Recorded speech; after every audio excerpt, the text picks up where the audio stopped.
hope that many of you can explore, where we talked with the child while the child was inside and gave massages.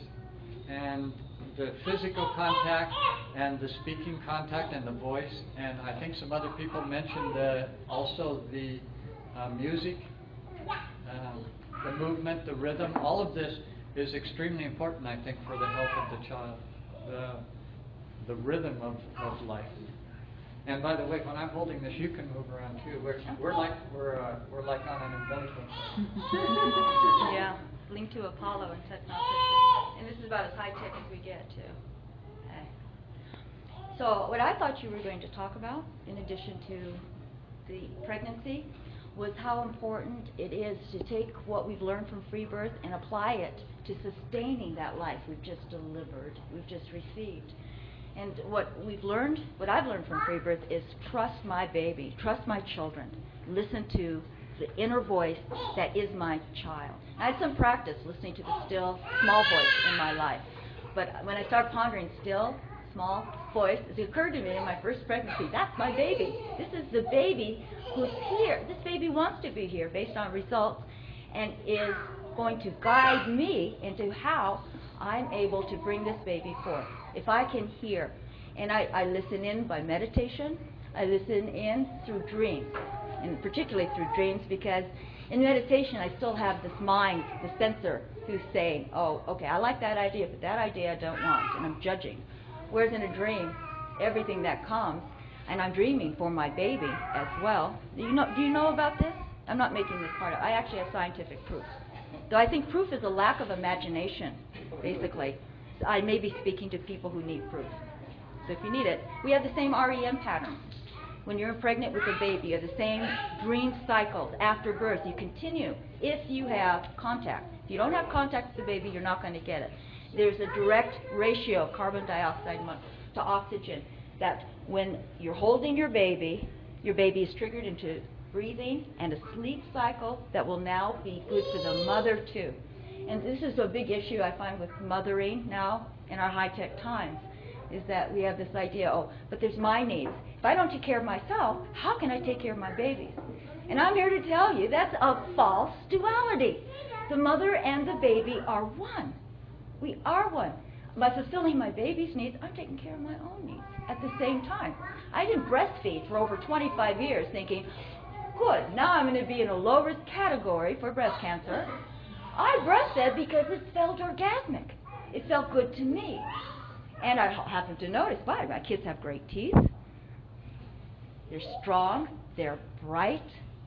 They've been given all that they need to know. Healthy. That when I have a primal hunger, what I do is I turn to another person that I love and have an intimate relationship with them. And then I feel that primal hunger, that need I have, because they were breastfed. And I'm quoting Margaret Mead's work here. She noticed around the world, earth-based cultures, that they were kind of thrifty folk. They just get stuff and throw it away. And the reason why, she posited, was because of breastfeeding. You feed from your heart. You let your love melt and become milk. And you enjoy the sensuality. Both of us do, mother and baby. And that's called intimacy. Whereas if I put a bottle in my baby's mouth, or if I put a pacifier, which is called a dummy, by the way, in a lot of parts of the world, because I'll dumb down my child if I use this. They won't be able to communicate their messages if I put something to shut them up in their mouth. If they're crying and they're not hungry, but I stick a bottle in their mouth, they're going to, it's called paradissociative conditioning. They're going to think, oh, when I'm hungry and I don't feel good, I'm going to go get something and put it in my mouth. Or I'm going to go buy something, like a bottle, and use it up and throw it and toss it out. And so look at the condition of our planet to see what us Westerners have done. You know, our rapacious greed has desecrated many parts of this sacred earth, and it's this bottle-feeding culture, according to Margaret Mead. And I've noticed that in my children, too. We stay at home, breastfeed for as long as my children want to breastfeed. Now, what's so hard to get about that? You know, I mean, the first time I was teaching a yoga class, and one of my twins came up to nurse while I was teaching yoga, and it was sort of a shocking image for spiritual people. And so One woman got brave. She raised her hand and she said, well, how long are you going to nurse that child? And I said to her, because I was younger then, a little bit more bold, I just asked her, well, how long are you going to have sex with your husband? I said, that's a really intimate question. I don't know. It's our relationship. I don't have an idea how long I'm going to share this ecstasy with my child. As long as my child wants to, I'm kind of willing. As long as my husband wants to, I'm willing. But I don't know how long that's going to be. Yeah, but we get these ideas, we get fixed to numbers, and that's why I love free birth so much, is we get totally off linear reality and the grid and the categories and the boxes our minds are put in by quantifying. Step on the scales. Oh! I mean, what woman who's pregnant steps on the scale is happy about what she reads? Why do we do it? And then I've heard other excellent speakers here today speak of all the other normative obstetric abuses of this culture that put, instead of trust in myself, onto these numbers to validate.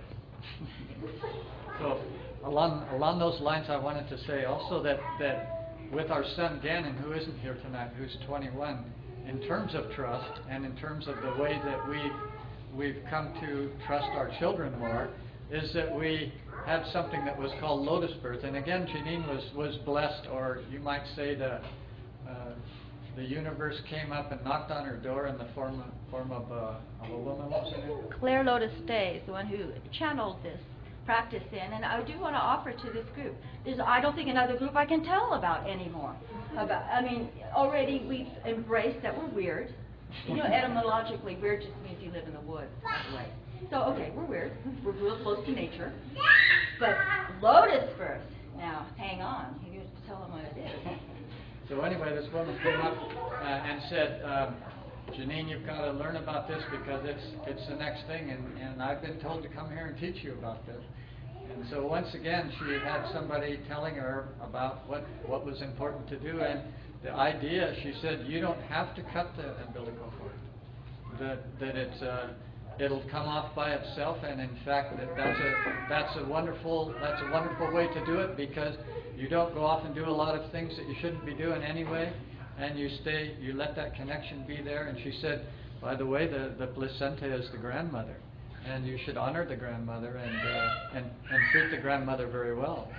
And so I got to experience that, because with our son Gannon, we had a ritual for him, and we had some friends over.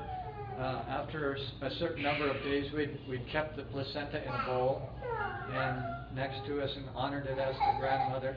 And during this ceremony, Gannon did something that just still really blows my mind. But right in the middle of the ceremony, finally it will automatically break off. The cord will break, and Gannon reached over. His first really conscious thing is he reached over and grabbed the umbilical cord and held on to it for about another minute or two, and then let it go.